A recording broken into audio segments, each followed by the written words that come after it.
प्रिय दर्शकों, फिर एक बार स्वागत है आपका एक नई कहानी के साथ। प्रिय दर्शकों, आज हम एक दिल छू लेने वाली धार्मिक कहानी लेकर हाजिर हुए हैं। अगर आपको सनातन हिंदू संस्कृति पर सच्ची श्रद्धा और गर्व है तो कहानी को अंत तक जरूर देखें और हमारे चैनल को सब्सक्राइब जरूर करें। जय जय श्री राम, जय भोलेनाथ। अब कहानी की शुरुआत करते हैं। राजमहलों की ऊंची दीवारों के पीछे कई अनकही कहानियां दबी होती है। ऐसी ही एक कहानी है अयोध्या राज्य की महारानी वसुधा और एक रहस्यमय साधु सूर्यनाथ की। यह कहानी प्रेम, छल, वासना और अंततः विनाश की गाथा है, जिसमें सत्ता, विश्वासघात और अधर्म का ऐसा संगम हुआ है कि पूरा राज्य सिहर उठा। महाराज विक्रम सिंह एक वीर और प्रतापी राजा थे, परंतु उनके लिए युद्ध ही जीवन था। राजमहल की राजनीति, दरबार और राज्य के मामलों में उलझे रहने के कारण वे रानी वसुधा की इच्छाओं की ओर ध्यान नहीं देते थे। रानी के लिए महल एक सुनहरी सलाखों वाला पिंजरा था, जहां ऐश्वर्य था लेकिन आत्मा की तृप्ति नहीं। उसी समय राज्य में एक सिद्ध योगी सूर्यनाथ का आगमन हुआ। कहा जाता था कि वे अलौकिक शक्तियों के स्वामी थे और जो कोई उनके चरणों में जाता उनकी हर इच्छा पूर्ण होती। रानी वसुधा भी उनके बारे में सुनकर आकर्षित हुई। एक दिन वह साधु के दर्शन करने मंदिर पहुंची। जैसे ही साधु सूर्यनाथ की आंखें वसुधा से मिली, कुछ क्षणों के लिए समय ठहर सा गया। साधु की आंखों में एक रहस्यमय आकर्षण था। रानी को ऐसा प्रतीत हुआ मानो वर्षों की तृष्णा एक ही क्षण में मिट रही हो। साधु भी समझ गए कि यह स्त्री केवल एक रानी नहीं बल्कि एक अधूरी प्रेमिका भी है। धीरे धीरे वसुधा मंदिर जाने के बहाने साधु से मिलने लगी। उनकी बातचीत गुड़ रहस्य और आध्यात्मिकता से आगे बढ़कर एक गहरे प्रेम में बदल गई। वसुधा को सूर्यनाथ की गोद में एक अजीब सी शांति मिलती। कुछ ही समय में यह प्रेम एक वासना की आंधी में बदल गया, जिसमें न कोई सीमा थी न कोई भय।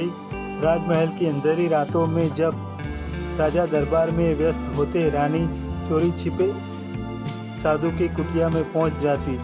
उन दोनों ने प्रेम के ऐसे क्षण जिए जिनमें न कोई मर्यादा थी न कोई नियम। लेकिन यह प्रेम कहानी जल्द ही एक खतरनाक मोड़ लेने वाली थी। राजमहल में यह चर्चा फैलने लगी कि रानी का व्यवहार बदल गया है। उनकी आंखों में एक नई चमक और होठों पर एक अजीब सा आत्मविश्वास दिखने लगा। राजा विक्रम सिंह को भी इस बदलाव का आभास हुआ।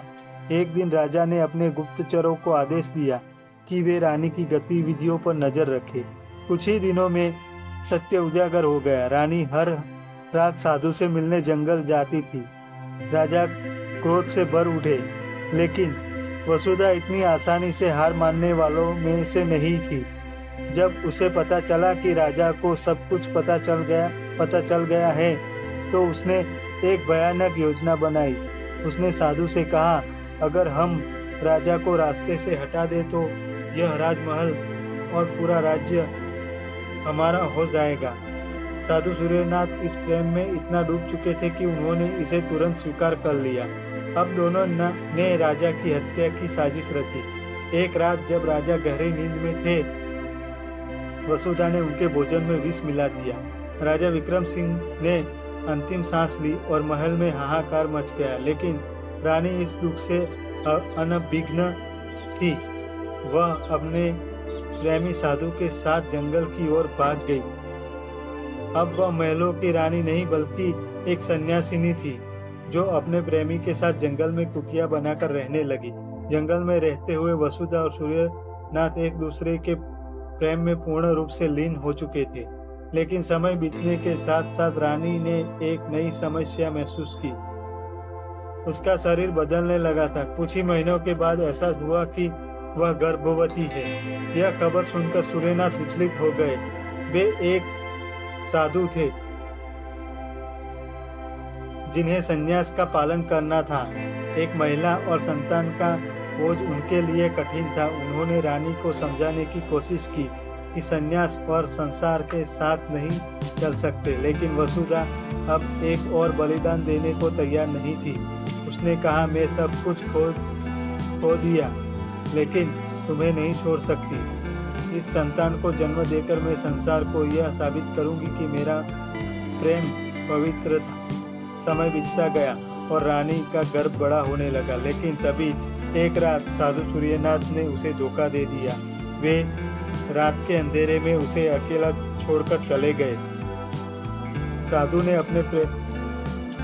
वसुधा ने अपने प्रेमी पर भरोसा किया था, लेकिन अंत में वह अकेली रह गई।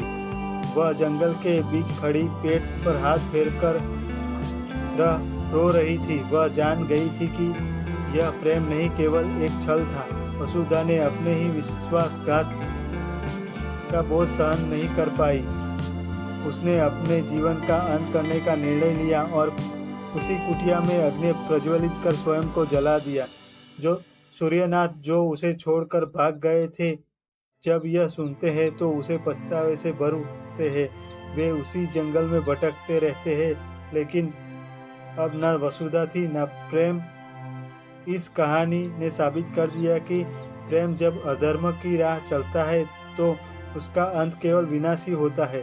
राजमहल की ऊंची दीवारों में छिपे राज हमेशा नहीं दबे रहते।